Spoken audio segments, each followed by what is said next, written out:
What was it? Pardon?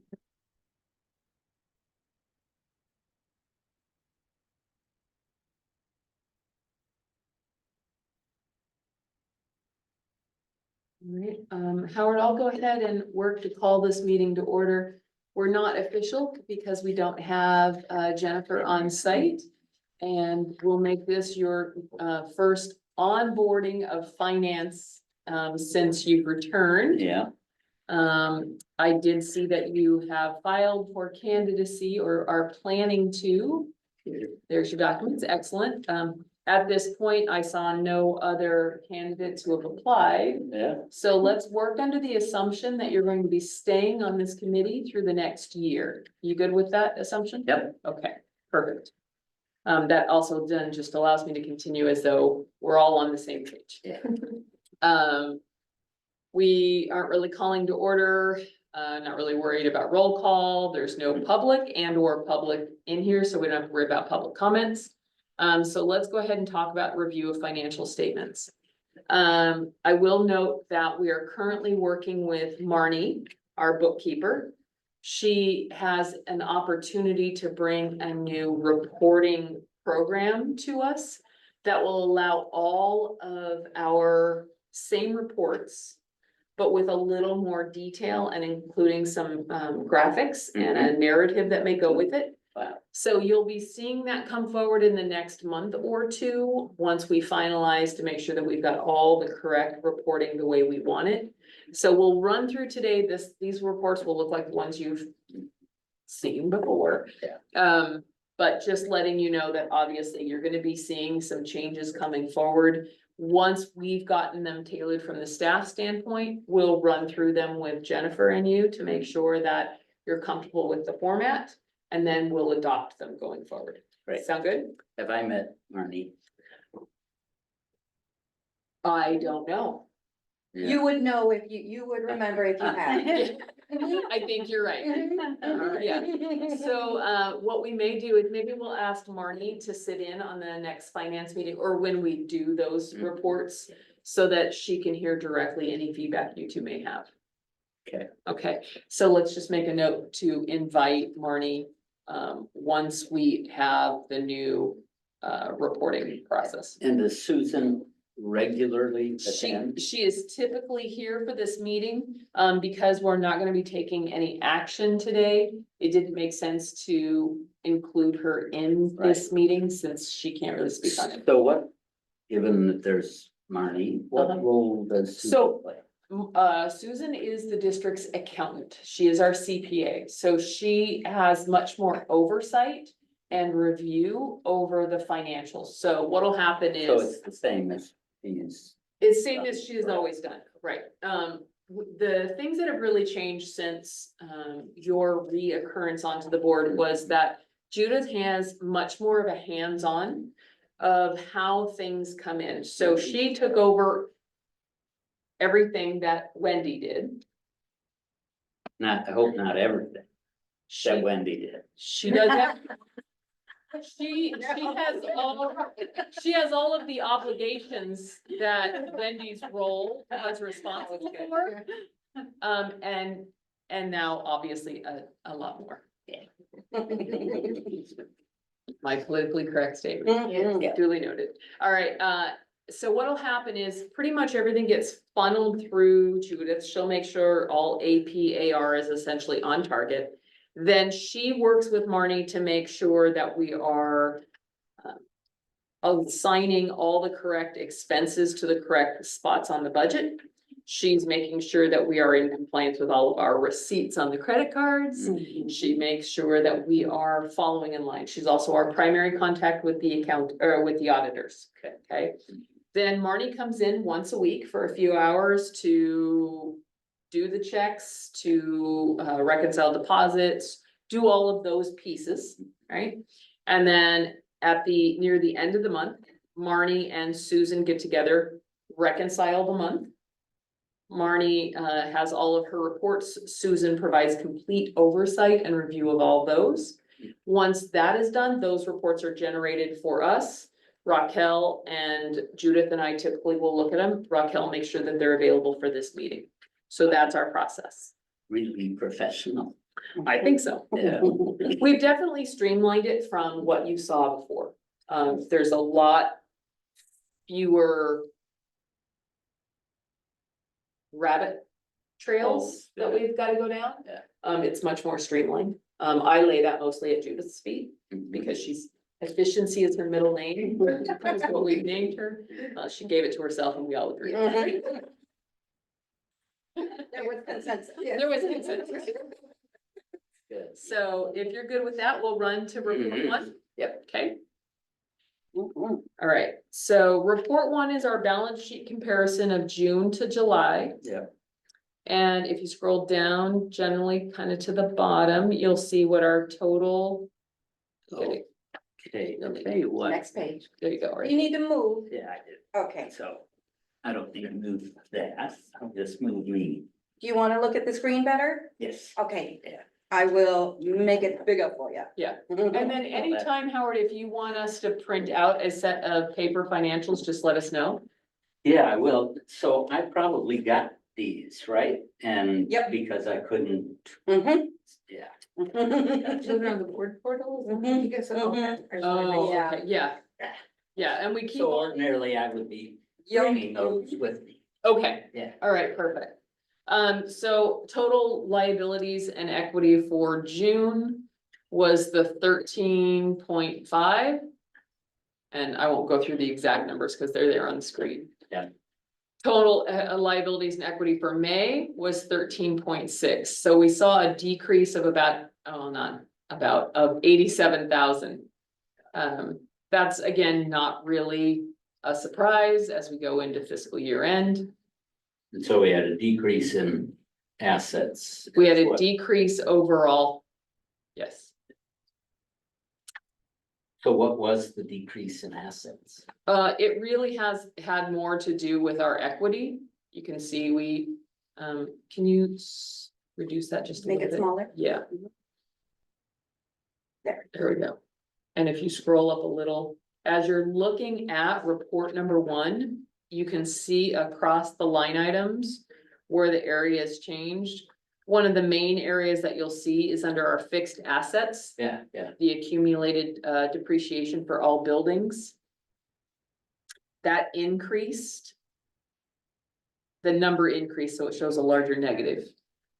So why don't you show the assets on the balance sheet? We do.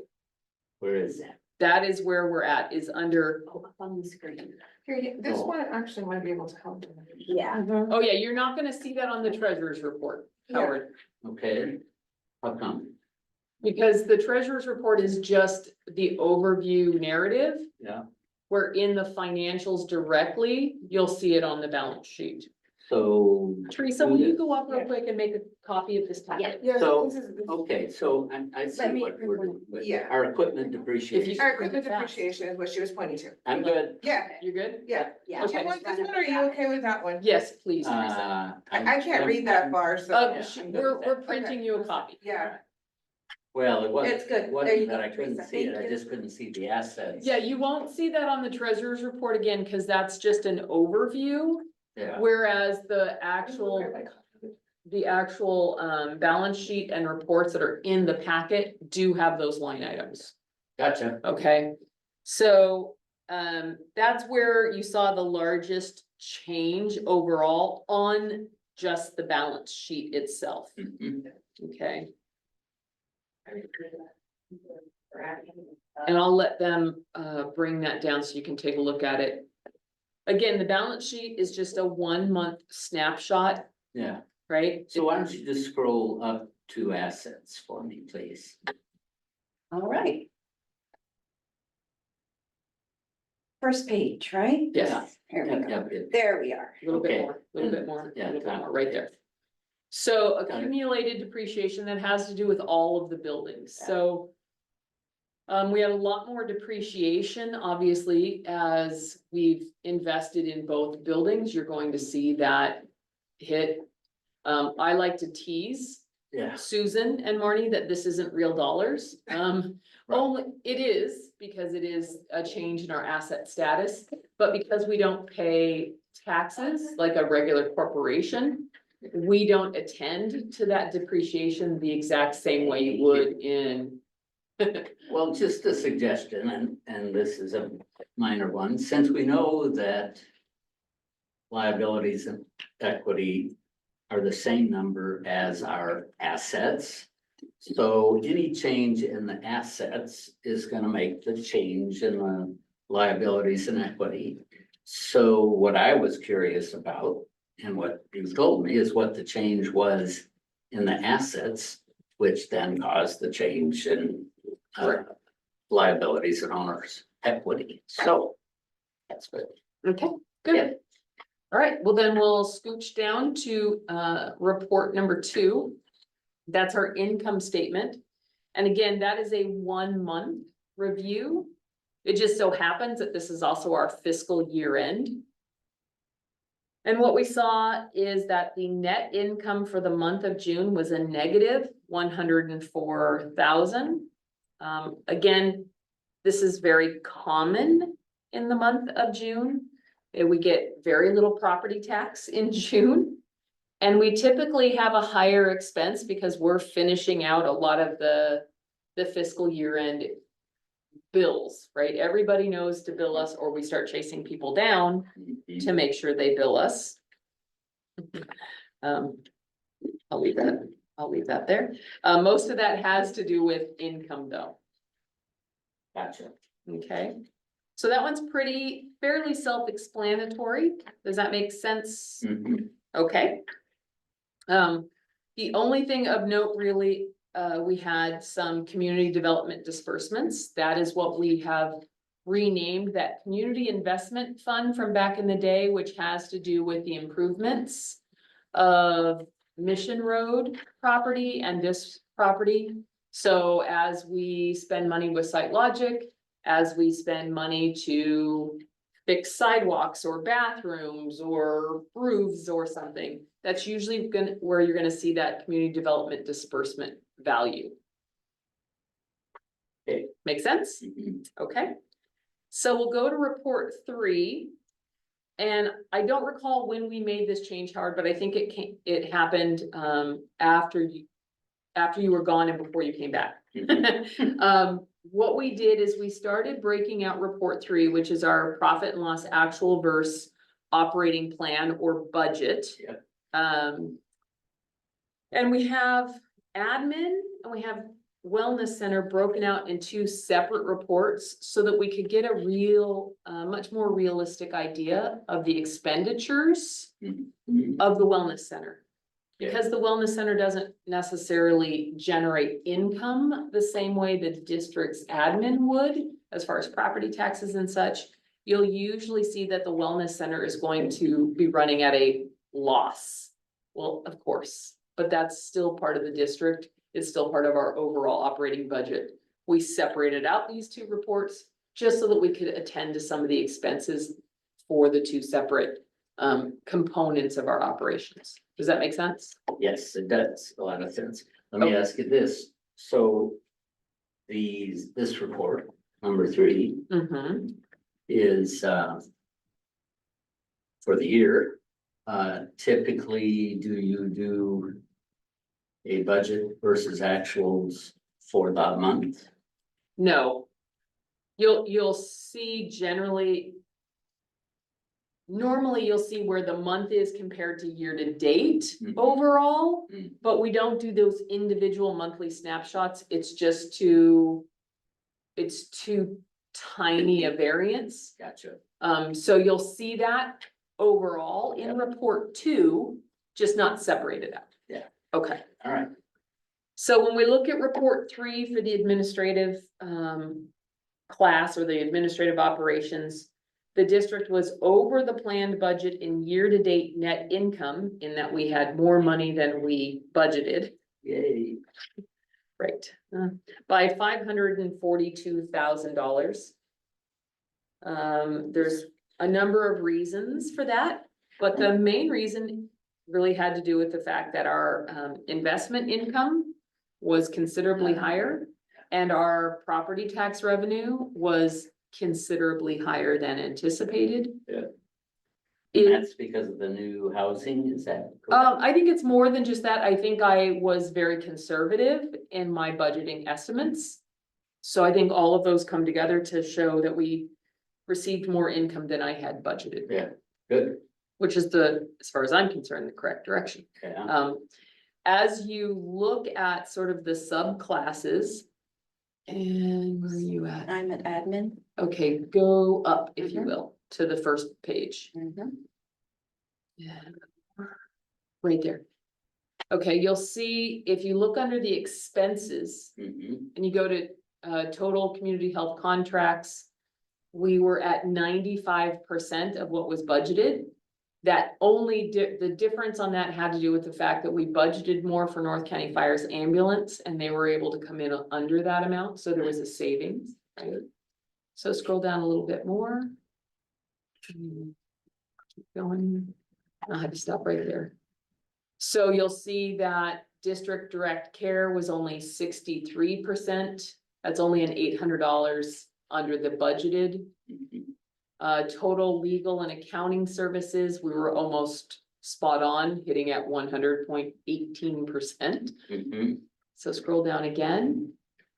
And go to the next line, right there.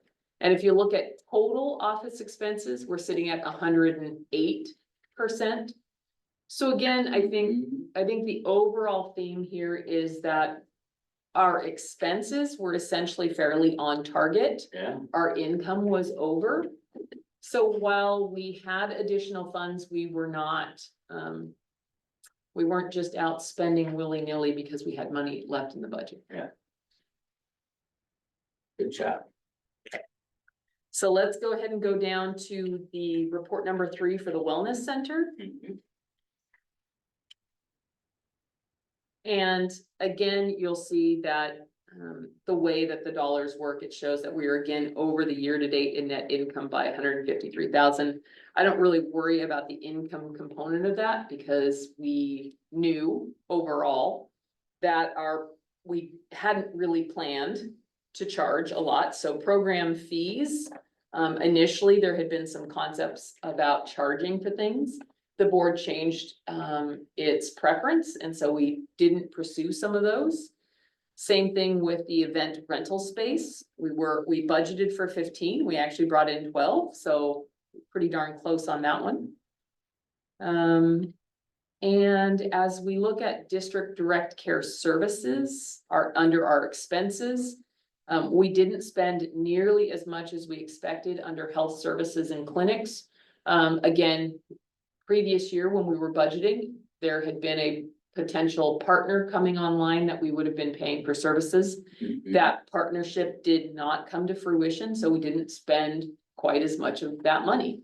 So of the 167,000 that was budgeted, we only spent 60. And part of that, I would say, goes to Teresa and her team in that we found a lot of partners that brought great services that we didn't need to fund because either the county was already funding them or they were more than happy to bring those services to us without us having to pay, Nice. or our fees were very small. Okay, Judith, when we talk about things, could you just move the cursor? Oh, no, I we were mean, yes, absolutely. Gotcha, Okay. Howard. Yeah.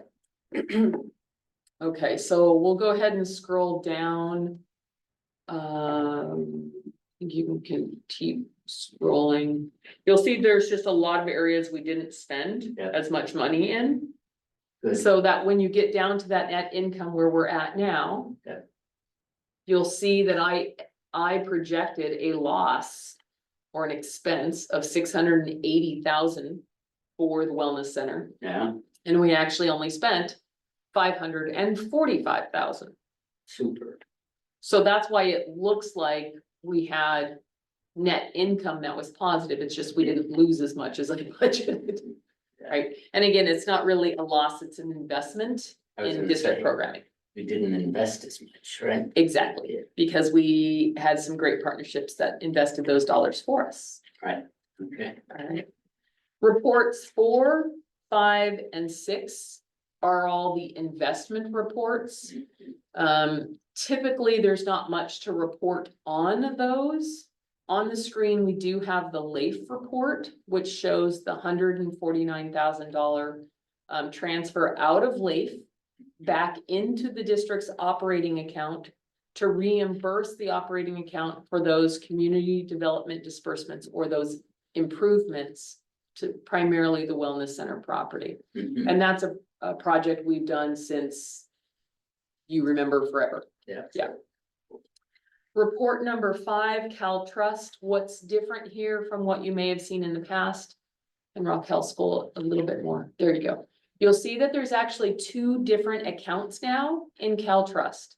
There's the medium term fund Hmm. and the Cal Trust liquidity fund. Hmm. We did that at the start of last fiscal year. Is that when we opened it? Start of last fiscal year. To take advantage of the investment opportunities that were going on.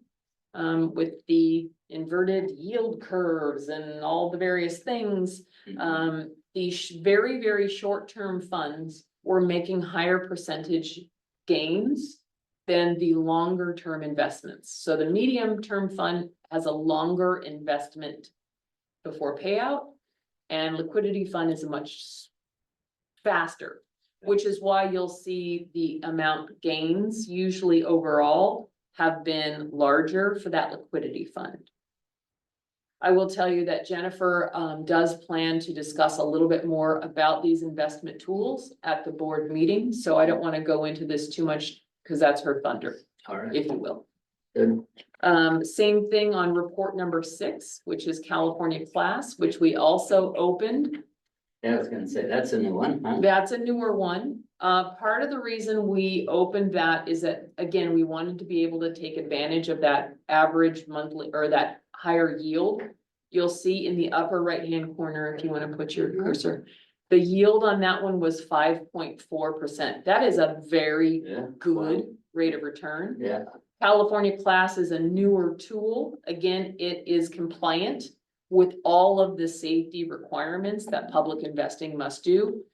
California class, since its opening, has grown exponentially. It's now sitting at over $1 billion in assets. As a new tool, what that does is it's allowed public agencies to be able to maximize investments and give us one more option over LAIF, which is probably the slowest rate of return, but probably the most solid. And then Cal Trust as well. So now we have 3 different investment tools, 1 account here, 2 at Cal Trust, and 1 at LAIF. Okay, Good.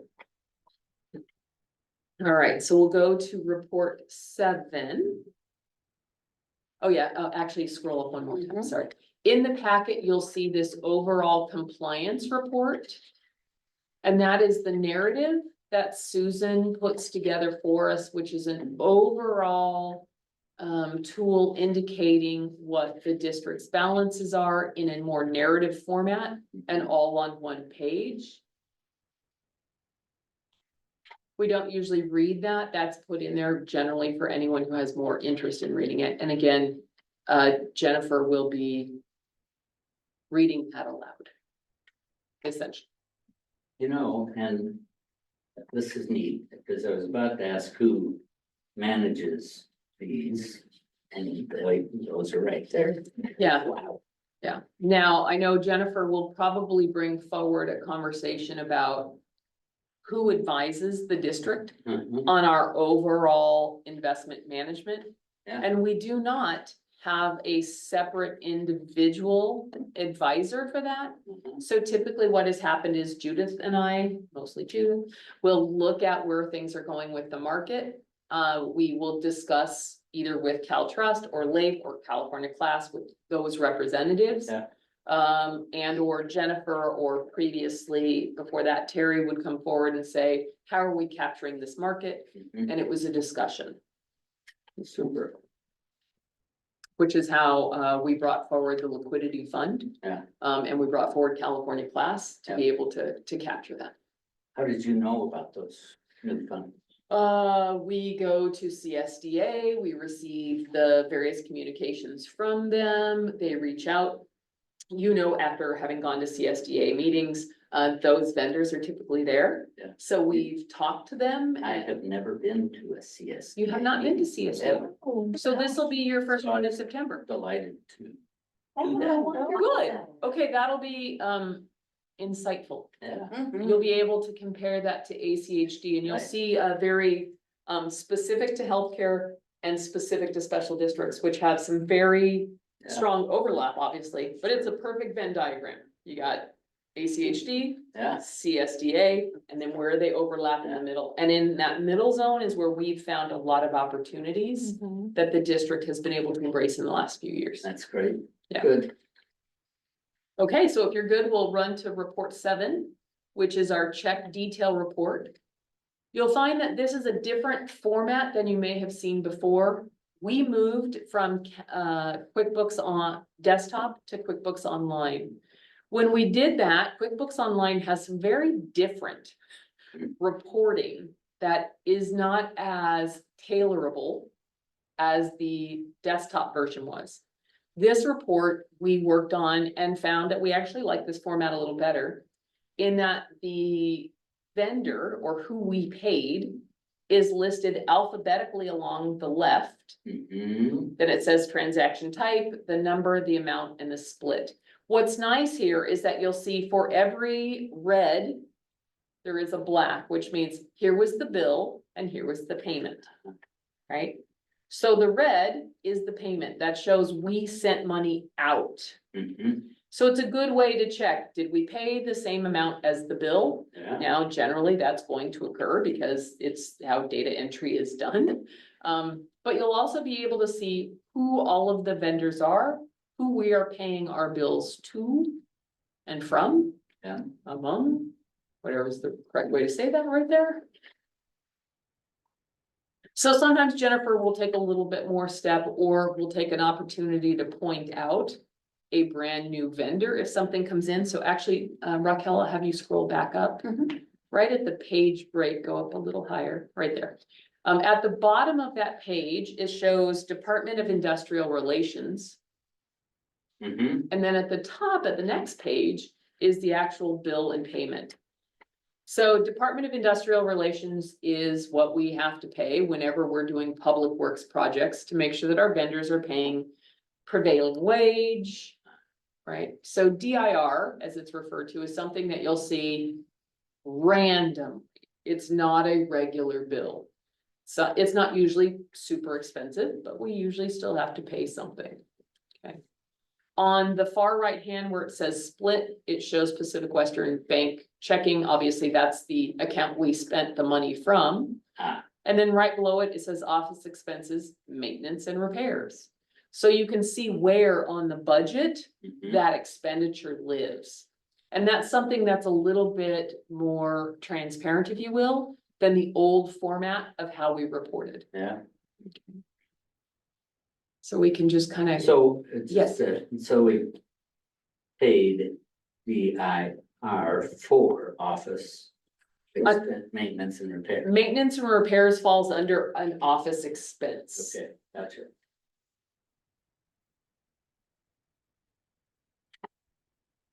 And so generally what will happen is Jennifer will kind of scroll down here just to see, is there anything that's new? She's usually familiar because she's our primary check signer. Mhm.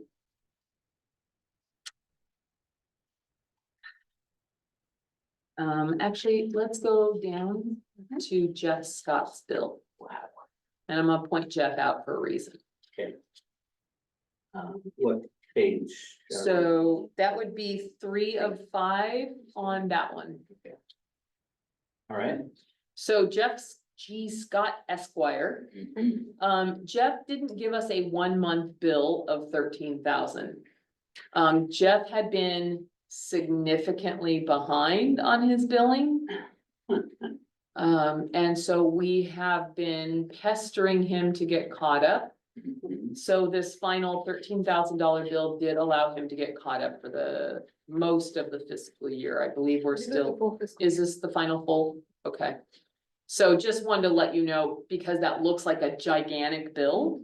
And you might want to say, well, geez, what we need him for in 1 month. And again, it was not a single month's expense, it was to cover, several months in a He row. must be doing well, since he doesn't have to bill all that often.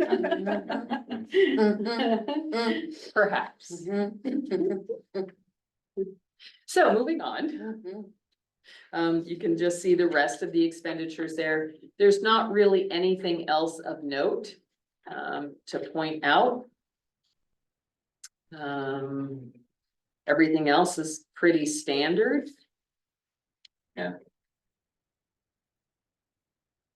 it used to be maybe 1 page or 2 at the most, but this has, Yeah, and this just gives a lot more detail. Yeah, nice. Okay, okay. Report 8 is, the credit card statements. As you recall, we used to just have the Umpqua Bank credit card. One of the challenges with Umpqua Bank is that they have some very, older styled Unique. billing practices, and their online portal was not, let's just say it's really, really bad. When we tried to make some changes, when Linda left to add Judith, instead of just adding Judith in Linda's place, they issued a whole new card, sent a whole separate statement. Getting it changed was incredibly challenging. We were very frustrated working with them. So we had an opportunity to look at Five Star Bank, which is where we had opened a secondary account. They offered merchant services as well. So we opened a credit card with Five Star Bank. So when you go to the next statement, I think we have a 5-star in here. You do. Okay, so let's go to that one. They're so much easier. So much easier.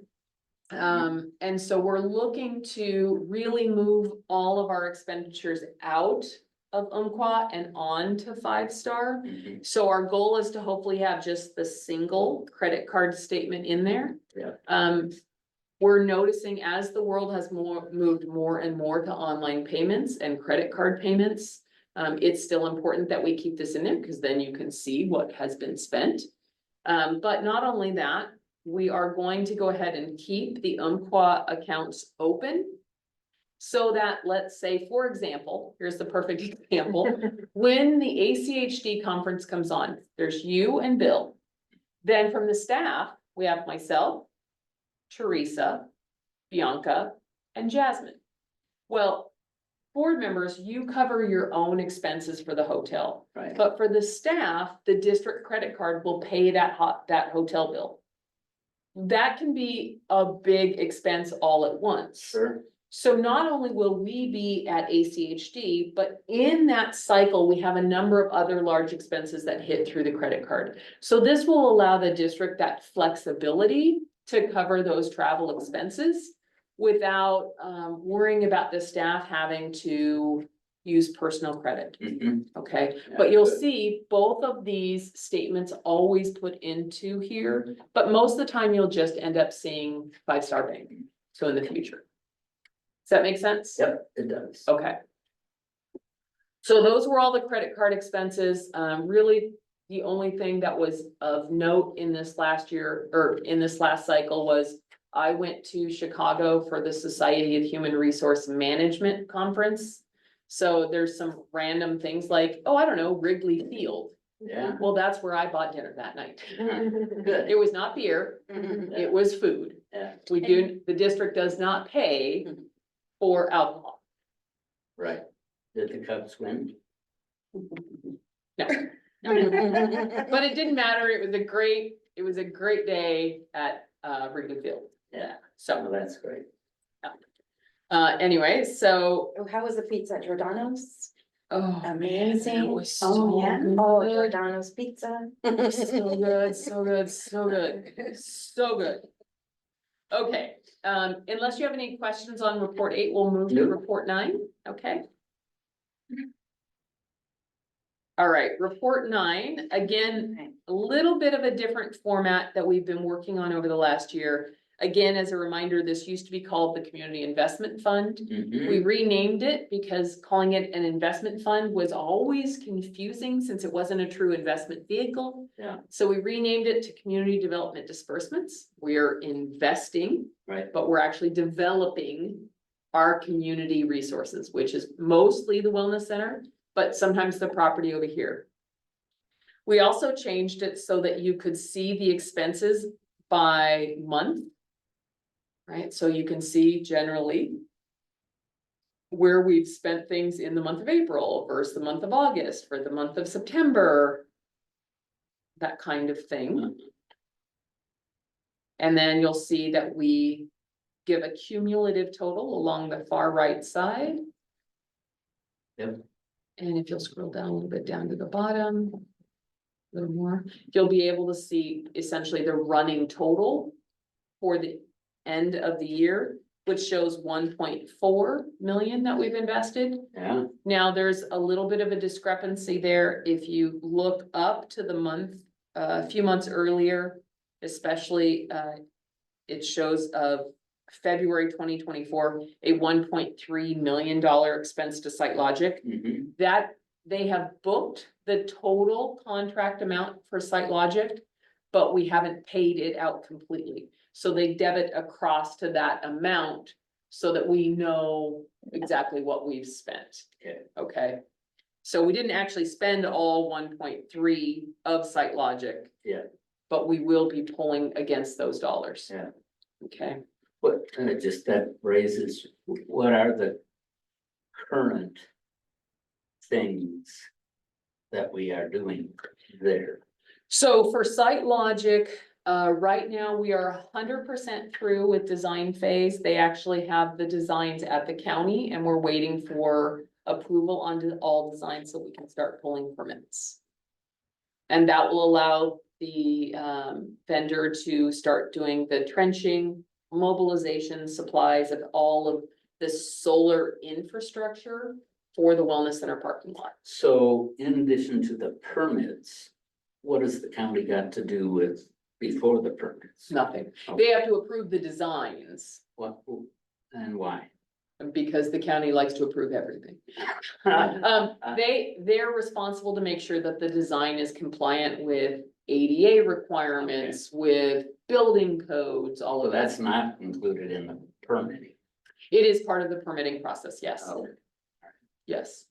They won't give that to you until they approve the designs. I got you. Okay. And so when everything that is currently on the plans for the wellness center, what are those? What, we've got obviously the classrooms and the So everything that we've already done or in the go future? and the go In the go future, we still have the, in building A, which chapel. which was the chapel and fellowship hall. Yeah. Building A, we have Encinitas Design Group, which is helping us, design out the demonstration kitchen Uh-huh. and the expansion of that fellowship hall, the resituation of the restrooms. Right. So they're working on that whole main part of that design. Mhm. We also have Karn Engineering redid some engineering for us to have a sidewalk that runs adjacent to building A and then adds 2 ADA ramps Hmm. that run from building A to building B so that you're connected without ever having to walk through that parking lot, Yeah. right? And it allows the appropriate slope so that if we do have wheelchair or mobility challenged folks, Yeah. they can stay on those ramps, okay? There's also a secondary ramp that's at the bottom of that walkway that allows them to access that lower shade structure or pavilion. Because currently, the concrete walkway that goes down there is a really wicked grade. And anything that rolls down there is gonna pick up speed. Yeah, the team had a lot of the table dollies. And it would take 2 people very close attention to move those down there, because Yeah. those tables are heavy and it would pick up speed and it would run over toes and it's just not safe. Yeah. Let alone for anyone else who might be in a wheelchair. Okay. So we're adding those 2 pieces. Building B, We are in the process of working with Arch 5 Design, which is a drafts architect firm that is doing the conversion of room 3 and 6, those last two classrooms. We're gonna take out that center wall and put in a foldable wall system. Mhm. Update those two internal restrooms so that they're single occupancy ADA restrooms. Hmm. And update the two external restrooms so that they're fully ADA compliant. Yeah, I didn't even know there were internal restrooms. Well, yeah, they were for teeny tiny individuals. So there was a toilet that was about that tall and about that big. Not a single person here could even potentially use those. Yeah, So they have been marked as out of order for forever. I've forgotten those classrooms were for kids in some sense, right? Yeah, it was all a preschool. Yeah. I Yeah, didn't realize all Yeah. preschool. yeah. So that is what is in play right now. We're working on all of that with various vendors. Encinitas Design Group is for building A. Mhm. Arch 5 Design, or Arch 5 is for building B. Mhm. And then Site Logic is overall the parking lot, and then Karn Engineering did the sidewalks. I have applied to the FPUD Community Benefit Program Yeah. for grant funds to pay for half of that sidewalk and ADA ramp, since this is a community Yeah, space. Hopefully, we can get awarded for that, and that can take about half the cost of that super. after the board meeting next Wednesday, I'll submit a grant to the county's community enhancement grant program to try to get 3 water bottle refilling stations. Obviously, as part of our health and wellness, it's important that people have access to fresh water. Yeah. There are no drinking fountains. So hopefully the county will fund those for us. Tell me We'll have- about that organization, when you're applying to. It's San Diego County. They have 2 different grant fund programs, one called Community Enhancement. Mhm. The other one is the Neighborhood Reinvestment. Both of those grant funds, and they do slightly different ideas. Community Enhancement is exactly what it says. And that's what you're applying. That's the one I'm applying to. And that one is about 8,500, I think. Mhm. Those are usually smaller. So those are things that we're looking to fund that are above and beyond what I think the general scope. Obviously, the sidewalk and the ramps, we would have done no matter what, it's important. Yeah. But because we have this opportunity through the community benefit program, through FPUD, I'm gonna apply for that one also. What have we done with the Michelle's Place building? With the house. What do we plan to do? So that is, that's another phase. Previously, the board had chosen to, instead of tackling this as one project, break it into small phases. Sure.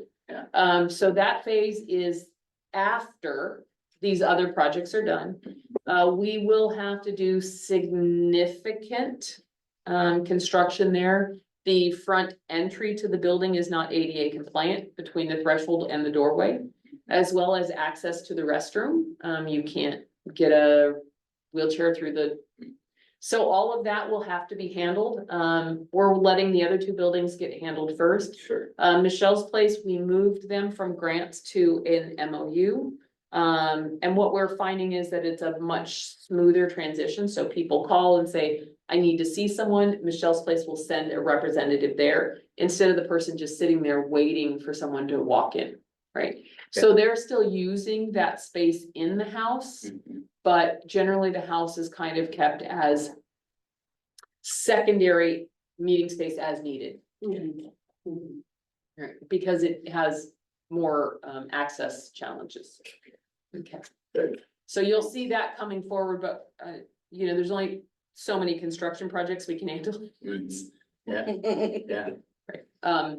We had anticipated with Site Logic that this month, August and or September, would have been the month that we would have closed for a month while they're trenching and such, but it looked like that got moved to October, right? That's what we're thinking. Yeah, right now that's on their plan, that we'll have the center closed for the month of October. Mm.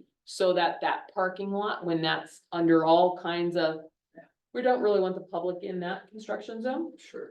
So we'll move a lot of the programming either here or to various other kinds of ways. Good. Thank you. You're welcome. All right, so that is report 9. Jennifer will probably make the recommendation that for the fourth quarter of, it says fiscal year 23-24. That would have been correct, sorry. That is correct.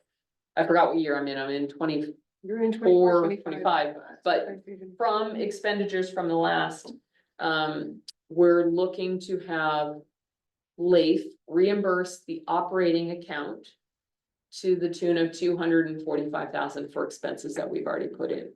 So you'll see that recommendation on the general board meeting. And that's again, refers back to this report. Okay. Does that make sense? Yes, Okay.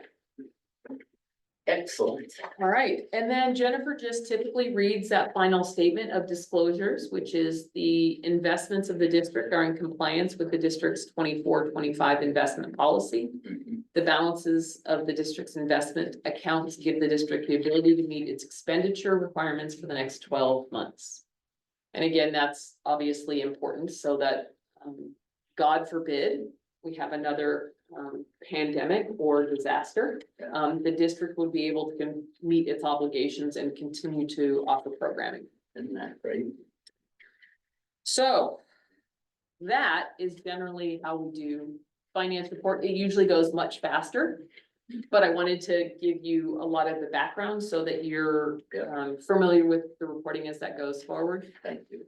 As you saw from the last couple board meetings, all of these reports, instead of going through them a secondary time, have been moved into the consent agenda.